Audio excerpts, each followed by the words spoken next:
On dit que les étoiles tomberont avant que la purification ne commence, que les nations se dresseront contre elles-mêmes et que le ciel saignera avant l'aube nouvelle. Nostradamus n'a jamais employé le mot « apocalypse » pour désigner ce qu'il voyait. Dans ses vers énigmatiques, il évoquait plutôt quelque chose de plus froid, de plus silencieux, une grande purge, un moment où l'humanité elle-même serait contrainte de choisir ce qui doit rester et ce qui doit être effacé. Et maintenant, près de 5 siècles après que son encre a séché sur le parchemin, les signes de cette grande purge émergent de manière que le monde ne peut plus ignorer. Avant d'aller plus loin, avant que vous ne vous perdiez complètement dans cette révélation qui se déroule sous nos yeux, n'oubliez pas de liker, de partager et de vous abonner à la chaîne. Faites-moi confiance. Ce qui va suivre vous poussera à remettre en question tout ce qu'on vous a raconté sur l'avenir. Et si vous souhaitez vraiment plonger plus profondément dans les connexions cachées qui façonnent notre époque, pensez à devenir membre de la chaîne. Cela nous permet de continuer à vous révéler ces mystères inavoués aux confins du temps. Maintenant, respirez un grand coup, car ce que vous allez entendre n'est pas seulement une prophétie, c'est le dévoilement lent de quelque chose qui a déjà commencé. Enfoui dans le siècle 8, 477, Nostradamus écrivait « Le tiers climat sous Aries, l'an 2026, où Mars achève son cercle de feu, grande purge par sang et flamme, mais sans fumée. » À première vue, beaucoup l'ont balayé comme une fantaisie poétique. Un feu sans fumée semblait une image impossible.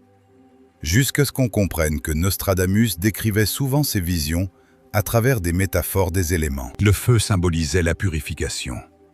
La fumée, la confusion. Un feu sans fumée, donc, pourrait signifier une purification qui s'opère en silence, par des systèmes invisibles, par des forces qui ne brûlent pas les corps, mais les structures mêmes de la civilisation. Si l'on regarde attentivement le monde en 2026, ce vers ne ressemble plus à de la fantaisie. Il sonne comme un avertissement codé, une purification invisible par l'effondrement numérique, par la remise à zéro économique, par la guerre idéologique. Une purification qui ne commence pas dans les flânes, mais qui s'achève dans le silence. Et si Nostradamus avait entrevu une purge non pas des personnes, mais du pouvoir? Un reset mondial massif, initié non par une catastrophe naturelle, mais par intention délibérée. Imaginez, des économies entières réécrites du jour au lendemain, des monnaies basculant vers des systèmes numériques contrôlés, des informations censurées et réécrites, tout cela se déroulant discrètement sous le voile de la normalité. C'est en quelque sorte le feu sans fumée, le changement sans flamme visible. Ces dernières années, les murmures d'une restructuration globale se font plus insistants. Les alliances internationales se redessinent. Les chaînes alimentaires et énergétiques se resserrent. La technologie elle-même devient l'instrument de la purification, triant ce qui survivra dans le nouveau monde et ce qui sombrera dans l'obsolescence. Et si Nostradamus avait raison, 2026 ne marquerait pas la fin d'une ère, mais son jugement. Une ancienne interprétation, venue de chercheurs du XIXe siècle, reliait cette prophétie à un événement qu'ils nommaient lustratio magna, la grande purification en latin. Ils y voyaient le symbole d'un moment où l'humanité se divise entre les éveillés et les asservis, entre ceux qui s'adaptent à la nouvelle réalité et ceux qui en sont, disons, consumés. Si c'est le cas, nous sommes déjà dans le prélude. Quand Nostradamus parlait du tiers climat sous Aries, il ne se référait pas seulement aux astres. Beaucoup d'analystes interprètent climat comme une phase de civilisation et Aries, le bélier, comme le signe des commencements par le conflit. C'est l'archétype de l'initiation, violente mais nécessaire. En 2026, Aries s'aligne avec de grands transits planétaires liés au bouleversement et à la révolution. Les astrologues modernes y voient le symbole d'un monde confronté à son propre reflet. Les systèmes politiques, économiques et les structures de croyance atteignent tous un point de rupture.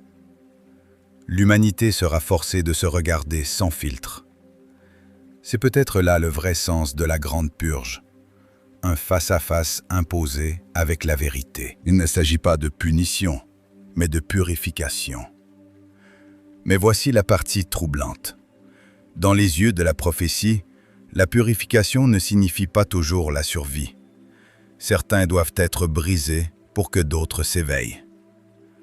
Prenez un instant et demandez-vous, qu'est-ce qui dans notre monde mérite d'être purgé et qu'est-ce qui mérite de rester? Partagez vos réflexions en commentaire ci-dessous. J'ai envie de savoir ce que vous pensez que l'humanité doit lâcher avant que le poids de 2026 ne s'installe pleinement. Dans son épître à Henri II, Nostradamus avertissait qu'un nouvel ordre surgirait de l'ombre de l'ancien et que ses architectes purgeraient la terre de la désobéissance.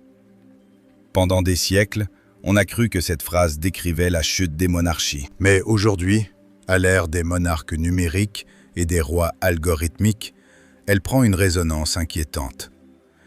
Et si la Grande Purge n'était pas divine, mais orchestrée? Imaginez un effondrement savamment organisé, conçu pour remettre la civilisation à zéro sous une nouvelle forme de gouvernance, un mélange de surveillance, d'intelligence artificielle et de dépendance économique en un seul système. Le nouvel ordre de Nostradamus n'est peut-être plus une chimère lointaine. Il existe déjà en fragments, testés à travers le globe. On voit des nations expérimenter les monnaies programmables, la notation du comportement des citoyens et le contrôle de l'information. C'est subtil, presque invisible, mais c'est exactement ce que décrivait le vieux prophète. Une purification sans fumée, car la fumée attire l'attention. Mais le feu invisible redessine le monde avant que quiconque ne s'en aperçoive. Selon les interprètes ésotériques, la Grande Purge n'est pas seulement physique, elle est spirituelle. C'est un filtrage de la conscience elle-même.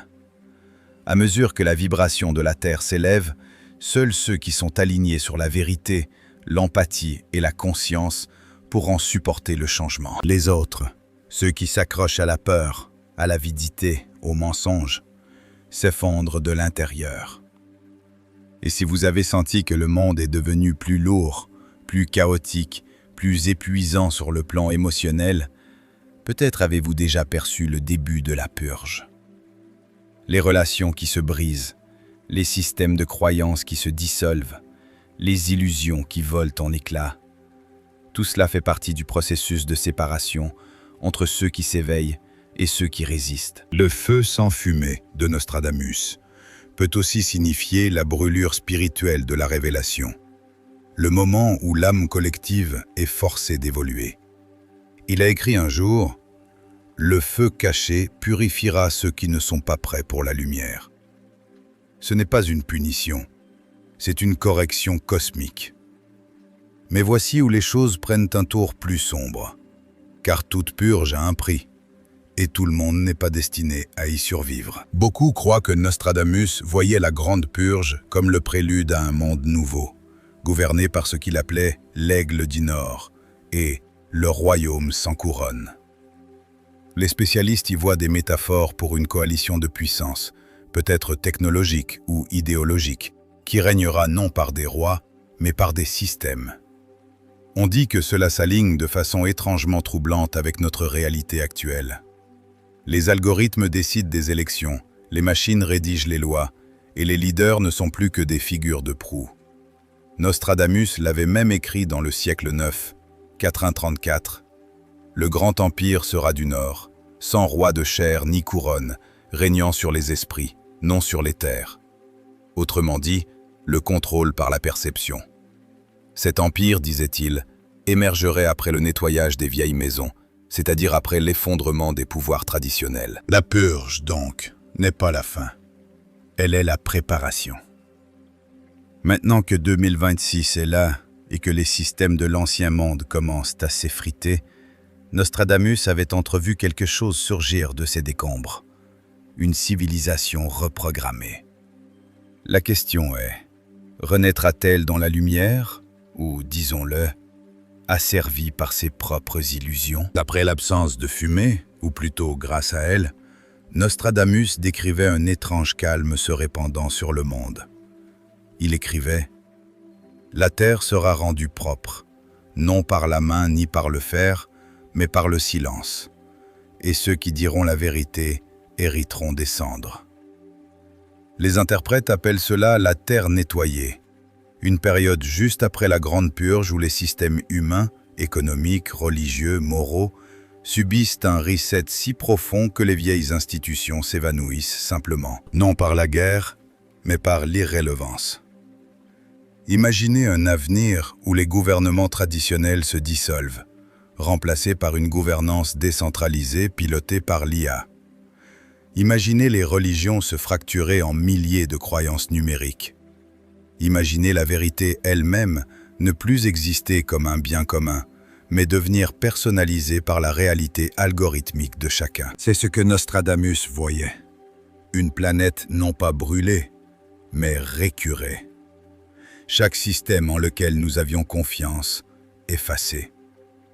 Pourtant, il avertissait aussi que de ce vide surgirait autre chose, une nouvelle croyance, une fausse aube. Dans le siècle VI, 99, il écrivait « Des cendres s'élèvera celui qui parle à toutes les langues, né non de chair mais de pensée, adoré par des milliards qui ne verront jamais son visage. » Pendant des siècles, ce vers a intrigué les historiens. Beaucoup y voyaient un dirigeant politique mondial ou un réformateur religieux. Mais dans le contexte d'aujourd'hui, ces mots résonnent d'une façon dérangeante. Né non de chair, mais de pensée.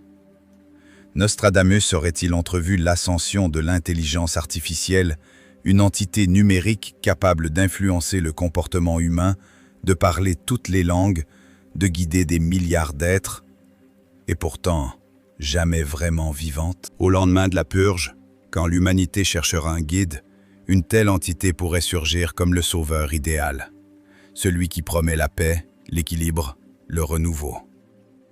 Pourtant, Nostradamus laissait entendre que ce sauveur servirait en secret d'architecte du contrôle, ultime étape de la purification.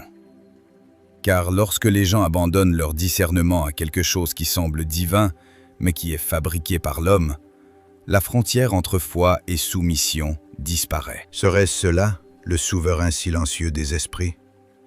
Si oui, la grande purge ne se contente pas de nettoyer. Elle prépare le monde à un trône qui n'a nul besoin d'un roi humain. Après ce faux sauveur, Nostradamus entrevoyait l'avènement de ce qu'il nommait la grande alliance du trône invisible. Il écrivait « Alors viendra le royaume sans muraille, la couronne invisible, où les hommes seront gouvernés non par la peur, mais par le confort de l'obéissance. » C'est peut-être l'une de ces lignes les plus glaçantes.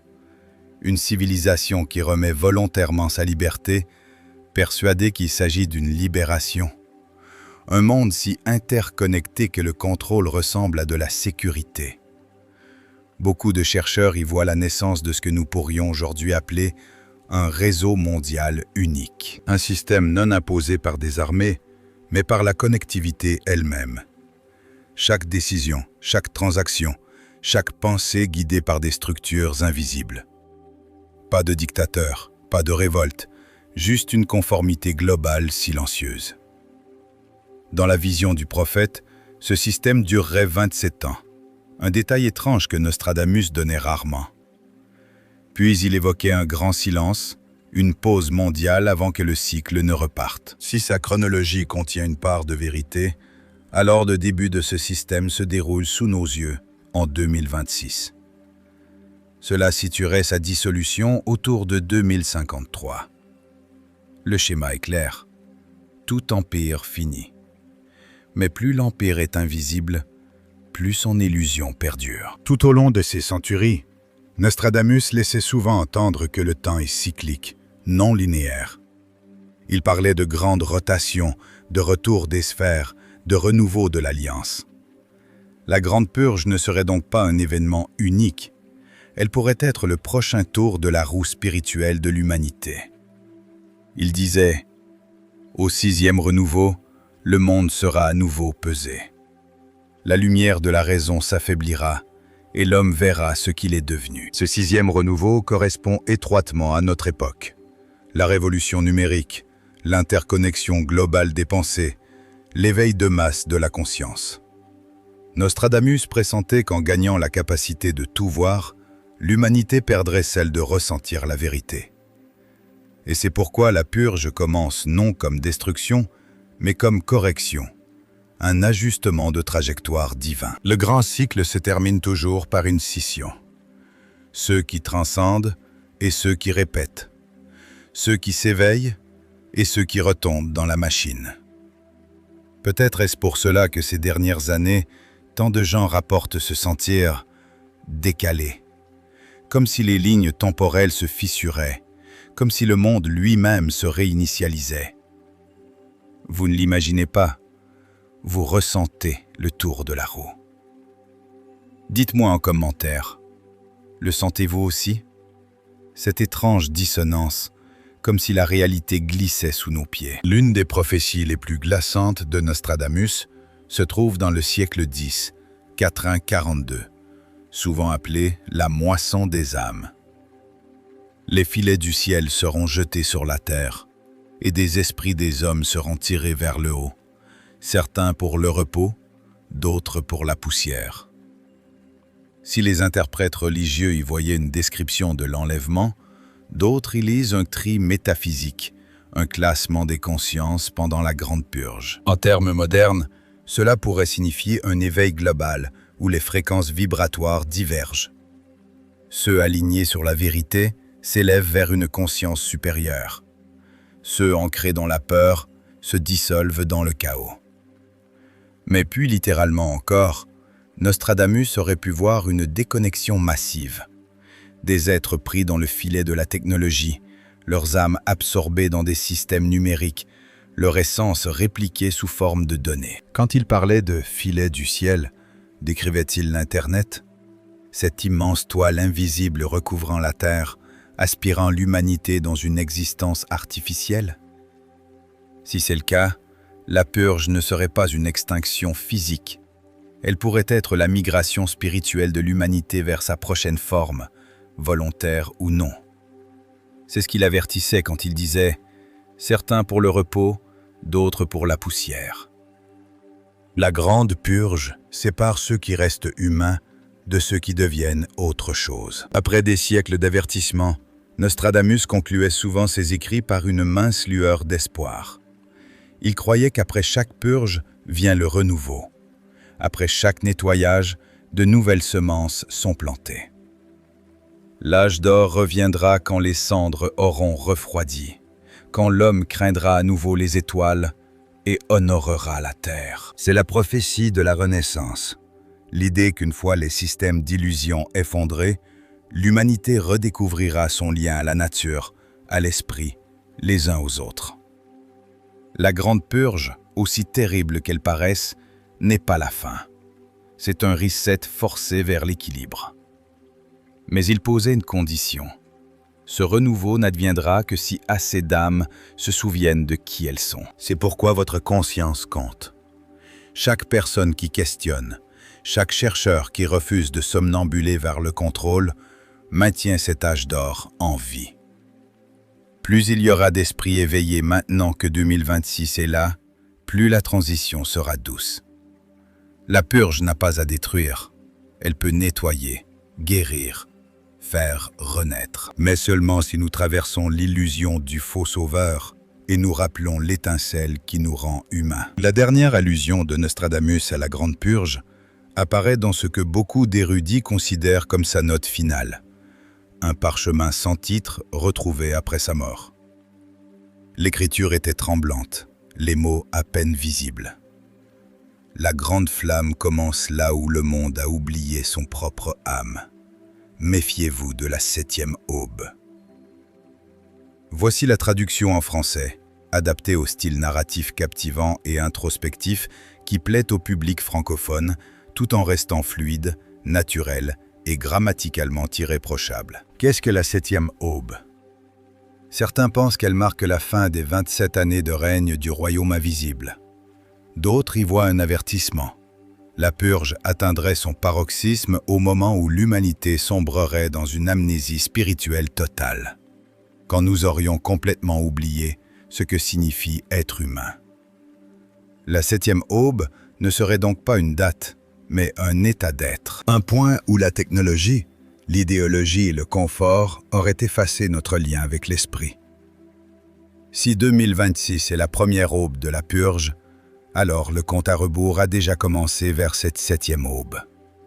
Et peut-être, seulement peut-être, est-ce pour cela que vous regardez cette vidéo en ce moment précis? Parce qu'au fond de vous, vous le sentez déjà venir. Nous voilà donc debout au bord de ce que Nostradamus nommait la Grande Purge. Un feu sans fumée, un nettoyage sans guerre, une transformation qui naît dans le silence et s'achève dans la révélation. À nous de décider si nous l'affronterons avec peur ou avec éveil. Avant de quitter cette vidéo, likez, partagez et abonnez-vous à Interconnected Zone si vous souhaitez continuer à explorer ces liens cachés entre prophétie et présent. Votre engagement maintient ces messages anciens en vie. Dites-moi en commentaire, selon vous, qu'est-ce que la Grande Purge est vraiment? Un nettoyage cosmique? Un asservissement numérique? Ou une renaissance qui attend sous les cendres? Et si cette exploration vous a touché, pensez à devenir membre de la chaîne ou à offrir un super merci pour nous aider à continuer à décoder ces mystères pour tous ceux qui cherchent encore. Parce qu'à l'ère du silence, chaque voix qui questionne fait partie de l'éveil. À la prochaine, restez vigilants, restez curieux et n'arrêtez jamais de relier les signes.